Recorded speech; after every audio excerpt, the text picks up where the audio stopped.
Bonjour Michel Onfray. Bonjour Guillaume. Vous vouliez revenir sur la notion de déchéance de nationalité. Que vous inspire-t-elle ? Oui, je crois que c'est une question importante parce qu'elle montre que aujourd'hui, quand on ne peut plus faire véritablement de politique, on fait du symbolique, voire on fait de la communication. Et je ne peux pas oublier que quand les attentats ont lieu à Charlie Hebdo, c'est avec son chargé de communication d'images que François Hollande est parti sur les lieux.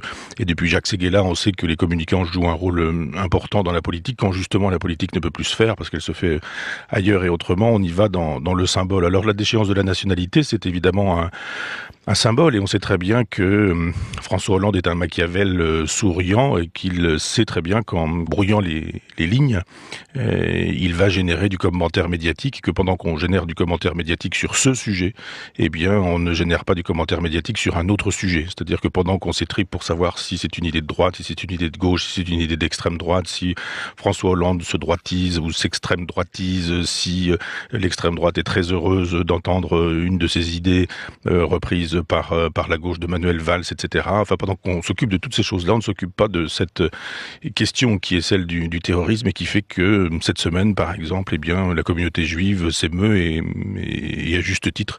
Et certains d'entre les juifs viennent nous dire qu'il faudrait cesser de porter la kippa, ce qui est une catastrophe et qui fait que cette semaine, j'ai honte d'être français.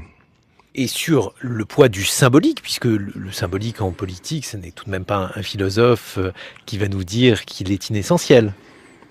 Ça dépend, c'est-à-dire que si le symbolique n'est que verbal, il est inessentiel. Si le symbolique, il est aussi dans des faits, alors c'est autre chose. On sait très bien que quand le général de Gaulle apparaît avec son costume militaire à la télévision pour dire des choses, il y a du symbolique, mais il y a quelque chose aussi derrière. C'est-à-dire si le symbolique n'est que le symbolique parce qu'il n'appuie que la communication, ou il n'est là que pour la communication, le symbolique est sans intérêt. Si le symbolique...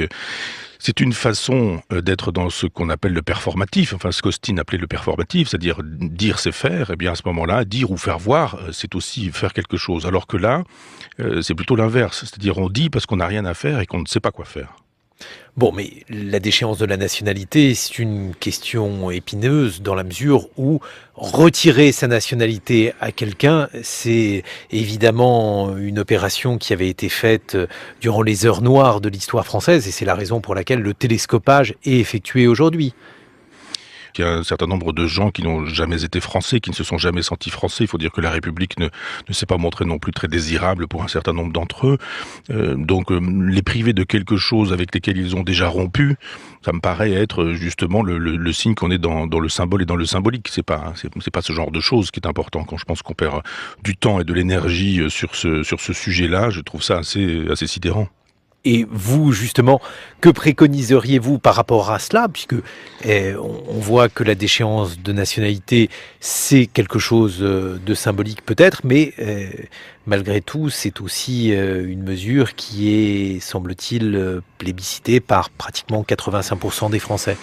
Oui, vous savez, les plébiscites médiatiques avec des questions dans lesquelles la réponse se trouve déjà ne sont pas les plébiscites qui me permettent, moi, de penser ou de réfléchir. Je pense qu'il y a quelque temps, je me suis fait huer parce que j'ai fait de la politique, alors qu'il faut faire du médiatique et qu'il faut faire de la communication et du symbolique, en faisant savoir que il fallait s'interroger sur les causes du terrorisme en France. Et je vous ai entendu à France Culture il y a quelque temps citer quelque chose d'assez sidérant. Je ne savais pas que Manuel Valls, par exemple, avait fait savoir que chercher des causes, c'était déjà excuser les gens qui avaient commis du terrorisme, par exemple. Chercher les causes du terrorisme, c'était d'une certaine manière excuser les terroristes. Je trouve ça assez terrible. Moi, je fais mon travail de philosophe en disant travaillons plutôt sur les causes qui rendent possible le terrorisme plutôt que sur le symbolique qui ne changera rien à rien.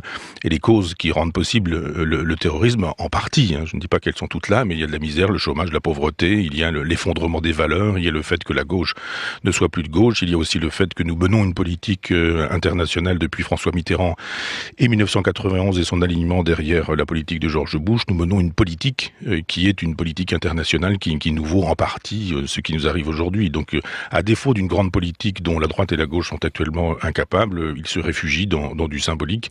Et le symbolique qui nous est présenté à la télévision, nous sommes d'y consentir ou de le vouloir. Et je trouve que justement cette petite politique fait la démonstration que nous sommes devenus incapables de faire une grande politique. Merci beaucoup Michel Onfray.